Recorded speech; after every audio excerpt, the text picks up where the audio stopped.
Bienvenue à vous qui nous rejoignez devant Télématin, il est 8h54. Bonjour Philippe Diallo. Bonjour, on est ravis de vous revoir, on vous souhaite une bonne année, on vous avait pas vu en 2022. Et ce matin, vous allez nous présenter un livre qui s'appelle Paris-Briançon, le dernier roman de Philippe Besson. Oui, Philippe Besson, vous savez, c'est cet auteur à succès qui a écrit une vingtaine de romans qui sont souvent adaptés au cinéma ou au théâtre. Il a reçu pas mal de prix. Philippe Besson, il fait partie de ces auteurs attendus en cette rentrée littéraire de janvier. Et il revient donc avec ce roman Paris-Briançon qui s'ouvre avec cette chanson d'Ala Bachung, avec ces deux phrases que vous allez entendre, que j'aime beaucoup. La nuit, je mens, je prends des trains à travers la plaine. C'est comme ça que ce livre commence, parce qu'il se passe dans un train de nuit entre la capitale et les Alpes. Et c'est un roman au suspense redoutable. Pourquoi ? Parce que l'auteur nous dit dès le début que certains passagers n'arriveront pas à destination. C'est un roman efficace de 200 pages, un roman qu'on imagine très bien au cinéma. Pourquoi ? Peut-être à cause de ce teaser en vidéo qui accompagne le livre. Regardez.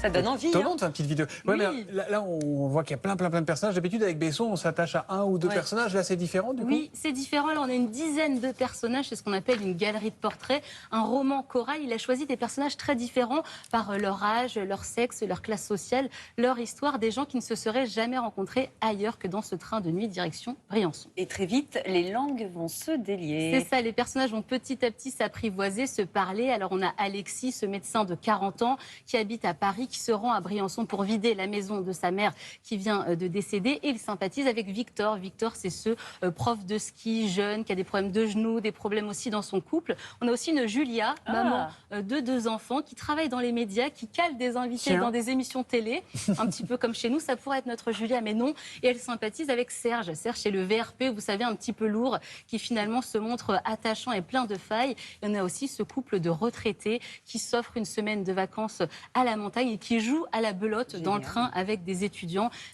qui vont squatter le chalet familial d'une fille de la bande. C'est un roman très bien écrit. On voit tout de suite les personnages. Le problème, c'est qu'on s'attache très vite à eux. C'est très vite, flippant, il y en a qui on vont a mourir. peur. Quoi, mais c'est ça le problème, Thomas. Là, vous nous dites, on a Certains envie de connaître Serge, on a envie de connaître Julia, on a envie de les connaître les uns les autres. Et ils vont mourir. Ils vont mourir et c'est ça qui est horrible. Pas tous quand même, mais c'est ça qui est horrible pour le lecteur. On a cette épée de Damoclès au-dessus de la tête et c'est pour ça qu'on dévore ce livre. On veut savoir ce qui se passe. Et on est de plus en plus attentif aux discussions de nos personnages qui sont de plus en plus sérieuses. On parle de politique, on parle de cancer, d'homosexualité, de violence conjugale. Donc ça devient très sérieux et on cherche un petit peu les indices au milieu de tout ça. Bon, je ne vais pas tout vous dévoiler parce que sinon... Je vous gâche la lecture, je n'en dis pas plus. Donc si je comprends bien, c'est un livre avant tout humain. Oui, un livre humain et surtout un livre qui parle des trains, parce que Philippe Besson, il est fan des trains, il adore les trains de nuit, il adore les trains tout court parce qu'il écrit dedans. Il a eu l'idée d'écrire ce livre quand le gouvernement, il y a 2 ans, a dit qu'il voulait relancer les trains de nuit.